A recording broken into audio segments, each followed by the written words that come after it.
Ngayon ay ipapaliwanag natin ang takbo ng kwento ng isang pelikulang pinamagatang The Wait na ipinalabas noong 2022, simulan na natin ang kwento. Sa isang tahimik na maliit na isla tuwing tag-araw, may isang mag-asawang naninirahan. Ang asawang babae na si Ellie ay kadalasang nananatili sa bahay bilang may bahay at nagpapahinga sa tabi ng dagat sa likod ng kanilang tahanan. Samantalang ang kanyang asawang si Meiko ay isang pastor. Wala silang telebisyon o anumang ibang uri ng aliwan. Isang araw, dumating ang matagal ng kaibigan ni Meiko na si Olavi upang pansamantalang tumuloy sa kanilang bahay. Galing siya sa Paris at balak ng lumipat. Wala namang tutol si Meiko sa pananatili ng kaibigan dahil marami naman silang bakanteng kwarto. Kaya naman naging mas abala si Ellie sa paghahanda para sa kanilang bisita. Si Olavi ay isang binatang nagtatrabaho bilang graduate student. Sa barko, nakilala niya ang isang babaeng doktor. Ilang minuto matapos iyon, umalis si Meiko upang sunduin si Olavi sa pantalan. Sa madaling sabi, dumating si Olavi sa bahay nila Ellie at ipinakilala siya ni Meiko kahit matagal na silang magkakilala. Pagsapit ng gabi, nagsalo-salo sila sa hapunan at nagkwentuhan ng magaan. Tinanong ni Meiko si Olavi kung may kasintahan siya. Sumagot si Olavi na wala dahil mahirap daw para sa kanya ang magpanatili ng isang relasyon. Nag-alok si Meiko na humanap ng babae para sa kanya, lalo na't maraming magagandang babae sa kanilang nayon. Ngunit sinabi ni Olavi na may nakilala na siyang batang doktor na si Lena, at nakuha niya ang numero nito. Kahit hindi sinabi ng direkta, alam na nilang si Lena ang tinutukoy niya. Lumalim ang gabi at nagpahinga na silang lahat. Maagang nagising si Ellie at lumangoy sa lawa bago pa man magising ang iba. Nang sumikat ang araw, nagising si Meiko at Olavi at naligo rin sa lawa habang nagkukwentuhan tungkol sa karanasan ni Olavi sa pakikipag-date. Makalipas ang ilang sandali, umalis si Meiko papunta sa trabaho. Sinabi niya kay Ellie na huwag masyadong malungkot kung sakaling hindi magustuhan ni Olavi ang maliit na bayan dahil pansamantala lang naman ito roon. Subalit mula pa noong unang araw ng pagdating ni Olavi, may nararamdaman ng hindi maipaliwanag si Ellie, bagamat pilit niya itong tinatago. Gaya ng nakasanayan, inasikaso ni Ellie ang mga gawaing bahay gaya ng paglalaba.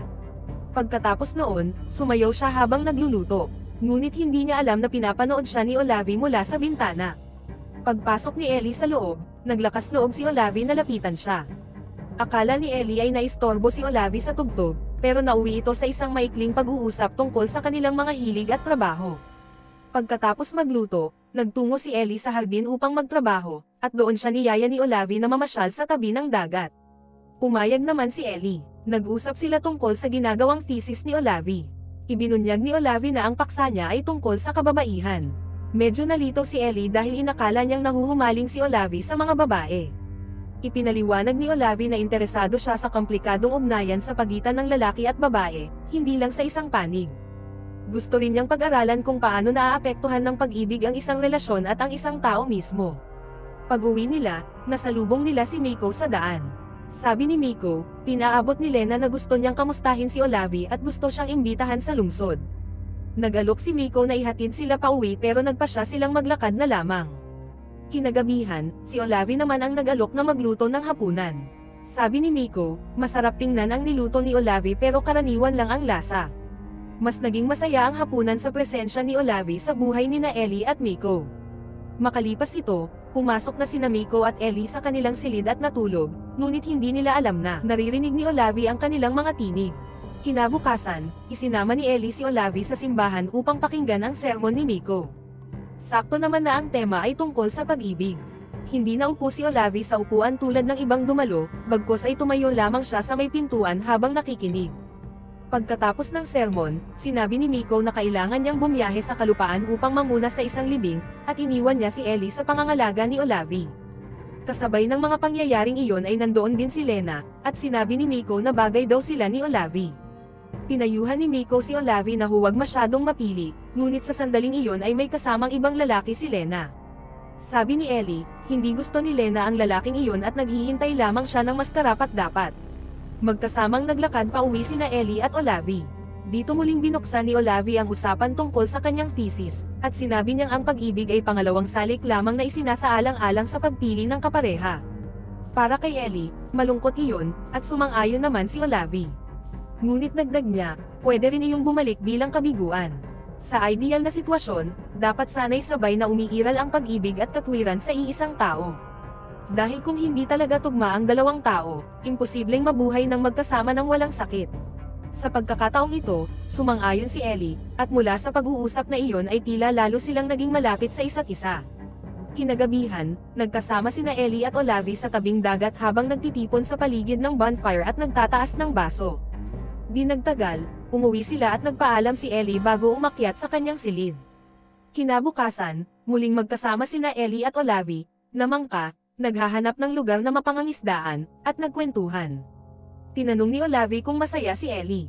Sagot ni Ellie, marahil ay masaya nga siya, ngunit palagi niyang iniisip ang ideya na may magdadala sa kanya sa isang lugar na lubos na naiiba. Maaari sana siyang umalis ng mag-isa, ngunit pinili niyang manatili sa isla. At bukod pa roon, malaya namang mangarap ang kahit sino, lalo na sa mga bagay na imposibleng mangyari. Sinabi ni Olavi na pareho sila ng pananaw. Tinanong naman ni Ellie kung masaya si Olavi. Sagot nito, oo, ngunit dagdag pa niya, may mga araw ding tila wala siyang maramdaman at nawawala sa sarili, ngunit sigurado siyang mayroong kaligayahan, kailangan lang itong piliin. Sa hapon ay bumalik sila sa bahay, ngunit pagkaraang makapasok si Ellie sa kanyang silid ay sumunod agad si Olavi. Para kay Ellie, ang silid sa itaas ay ang kanyang pribadong espasyo, kahit pa nandoon si Miko, pero hindi naman siya nagalit na pumasok si Olavi. Nagpatuloy ang kanilang pag-uusap ng mas malapit pa hanggang sa halos mauwi ito sa mas matinding pagpapalakpakan, ngunit bigla silang naantala nang dumating ang ilang kapitbahay ni Ellie na may dalang inumin para makisaya. Nagpatuloy ang kasiyahan sa likod ng bahay hanggang sa dumilim. Inanyayahan ni Lena si Olavi na maglakad-lakad habang si Ellie naman ay naghahanda ng sauna. Ngunit naapektuhan ang mood ni Ellie, lalo na nang inalok pa ni Lena si Olavi na maligo sa dagat kahit gabi na. Wala nang nagawa si Ellie kundi magpanggap na masaya at gampanan ang pagiging magiliw na punong abala. Pagkaraan, sumama sina Olavi at ang mga bisita sa isang boat tour paikot sa isla kaya hindi na agad nakabalik si Olavi. Kinabukasan na siya bumalik, at nadatnan niyang naghahati ng kahoy si Ellie para sa furry place. Dito inamin ni Ellie na nagselos siya nang makita sina Lena at Olavi noong nakaraang gabi. Ngunit sinabi ni Olavi na si Ellie pa rin ang iniisip niya buong gabi kahit kasama niya si Lena. Pagkatapos noon, nagpasya silang lumangoy sandali. Pagbalik mula sa paglangoy, sinubukan ni Olavi na muling lapitan si Ellie, ngunit naantala na naman sila nang biglang may tumugtog ng musika mula sa loob ng bahay, bumalik na pala si Miko. Habang nag-aalmusal, ibinahagi ni Miko na marami siyang natutunan sa kanyang tungkulin noong nakaraang araw, lalo na tungkol sa dalamhati, partikular ang lumbay na dulot ng nostalgia at ang madalas na pagkaligaw sa alaala ng nakaraan. Ani Miko, kahit matagal na silang hindi nagkikita ni Olavi 15 taon na, ang pagbisita nito ay bigla siyang ginawang buhay na buhay at muling nakadama ng kabataan. Kinabukasan, sinubukan ni Ellie na ituloy ang kanilang koneksyon matapos muling umalis si Miko patungo sa trabaho. Ngunit sabi ni Olavi, kailangan niyang magsulat. Sa huli, umalis si Olavi nang hindi nagpapalam habang nag-eehersisyo si Ellie sa tabi ng dagat. Pagkatapos, tumugtog ng cello si Ellie sa ibaba habang hinihintay ang pagbabalik ni Olavi. Ngunit sa bandang huli, nagpasya siyang hanapin ito. Sa kanilang paglalakad ay nagkita rin sila, at sinabi ni Ellie na umalis na si Miko patungong mainland, kaya silang dalawa na lang ulit ang naiwan, kasama ang pagbabago na hindi pinansin ni Olavi ang kilos ni Ellie sa pagkakataong ito, ngunit sa pagkakataong ito, iba ang naging tugon ni Olavi. Hindi niya pinansin ang ipinakitang kabutihan ni Ellie. Sa bahay, ipinaliwanag ni Olavi kay Ellie na kapag nagkainlaban ang dalawang tao, akala nila'y pareho sila ng iniisip, nagkakatugma, at tila napakaganda ng lahat, hanggang sa may mangyaring hindi inaasahan at maramdaman ng isa na nagkamali siya ng pagkaunawa. Napagtanto ito ni Olavi matapos niyang marinig at makita na mahal nina Ellie at Miko ang isa't isa. Umamin si Olavi na noong nakaraang gabi, nakita niya ang dalawa habang natutulog na magkasama. Ayon sa kanya, mahal ni Ellie si Miko at gusto nitong maging masaya kasama siya. Mapait na ngumiti si Ellie at sinabing nagkakamali si Olavi. Sinabi ni Ellie na si Olavi ang matagal na niyang hinihintay. Noon pa pala'y naging magkasintahan sila, ngunit nang hindi na bumalik si Olavi, nagpasya si Ellie na mag-move on. Nagkaroon siya ng ilang relasyon bago niya nakilala si Miko. Minahal siya ni Miko at nagpasya silang magpakasal. Sa panahong iyon, naramdaman ni Ellie na tama ang desisyon. Makalipas ang ilang taon, bumalik si Olavi at inamin ni Ellie na matagal na niya itong namiss, pero iba na ang pananaw ni Olavi. Sa pagkarinig ng pag-amin ni Ellie, sa wakas ay sinabi rin ni Olavi na mahal niya si Ellie. Kinabukasan, isinama ni Ellie si Olavi sa kabilang isla sa pamamagitan ng bangka. Doon sila naupo sa mga bato sa isang maliit na isla, naglatag ng tela, at sinubukang buhayin ang dati nilang pag-ibig. Masaya silang nagkasama sa lugar na iyon. Pag-uwi, nadatnan nilang naroon na si Miko. Napansin nito ang basket na dala ni Ellie at inakalang nag-picnic lamang sila. Sinabi pa niyang kung hinintay siya ni Ellie, sana'y sumama rin siya. Sa loob ng bahay, ipinaalala ni Miko kay Olavi na anibersaryo nila ni Ellie, ang araw na inalok niya si Ellie ng kasal sa bahay ng mga magulang nito, kung saan naroon din si Olavi noon. Kaya mahalaga raw iyon para sa kanya.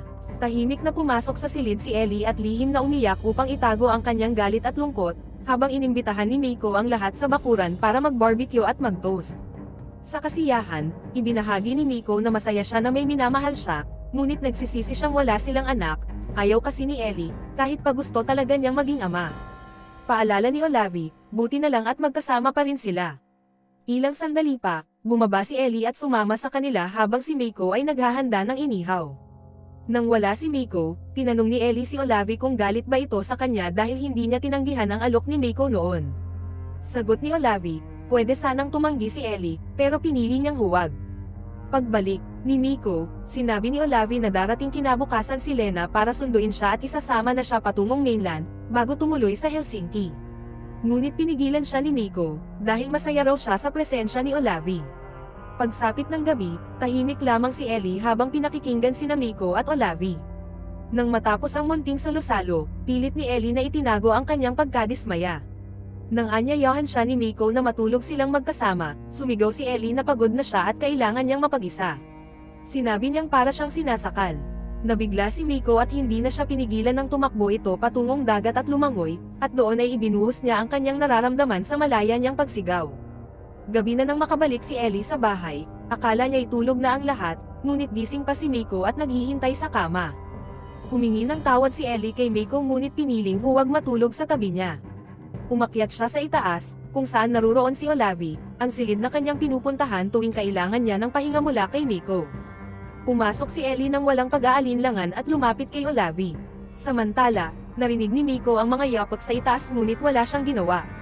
Doon natulog si Ellie sa tabi ni Olavi hanggang madaling araw, hindi inisip ang damdamin ni Miko. Pagbalik niya sa sariling silid, dama pa si Miko sa tabi niya. Hindi nagtagal, humingi muli ng tawad si Ellie, na tinanggap ni Miko. Bagaman ayaw niyang patawarin si Ellie, sinabi niyang nauunawaan na niya ito. Para kay Miko, ang tunay na kalayaan ay ang karapatang magsabi ng totoo. Pagkatapos noon, bumalik siya sa kanyang pang-araw-araw na gawain. Nang magtanghali, nilapitan ni Olavi si Miko para magpaalam. Tinanong ni Miko kung sigurado ba siyang gusto niyang umalis at hiniling na manatili pa siya ng kaunti. Ngunit hindi na pwedeng magtagal si Olavi, bagaman umaasang makakadalaw muli sa susunod na summer. Humingi rin siya ng tawad kay Miko, ngunit nagkunwaring hindi ito nauunawaan ni Miko. Sabay silang tatlo, Ellie, Miko, at Olavi, kumain ng tanghalian. Naalala ni Miko ang kanilang paglalakbay sa ibang bansa noong kabataan pa sila, at sinabi niyang malamang ay hindi na nila muling mararanasan ang ganoong taglamig. Habang nakikinig si Ellie, nakaramdam siya ng kaba. Tumayo si Miko, kinuha ang kanyang armas sa pader at sinabing nais na niyang mas madalas manggaso at maglakbay. Ayon sa kanya, mas malinaw ang mga alaala sa mga bagong lugar. Dagdag niya, ang tunay na pagdurusa ay ang hindi mo na kayang mahalin ang sarili. Matapos ilabas ang lahat ng kanyang nararamdaman, itinutok ni Miko ang armas kay Olavi, ngunit hindi niya nagawang paputukin ito. Bagkus, binago niya ang usapan at sinabing dapat daw ay manggaso silang tatlo balang araw, ngunit hindi na iyon nangyari. Ilang oras matapos yun, sinamahan ni Ellie at Miko si Olavi sa pantalan. Inanyayahan ni Olavi si Ellie na sumama sa kanya, ngunit hindi siya tumugon. Pinili niya si Miko. Umalis ang barko ni Olavi at tahimik na umuwi sina Ellie at Miko. Kinabukasan, kinausap ni Miko si Ellie ng masinsinan. Tinanong niya kung kaya bang maging totoo ni Ellie habang kasama siya. Sagot ni Ellie, kaya naman, ngunit natatakot siyang magsabi ng totoo. Baka raw masaktan si Miko at iwan siya.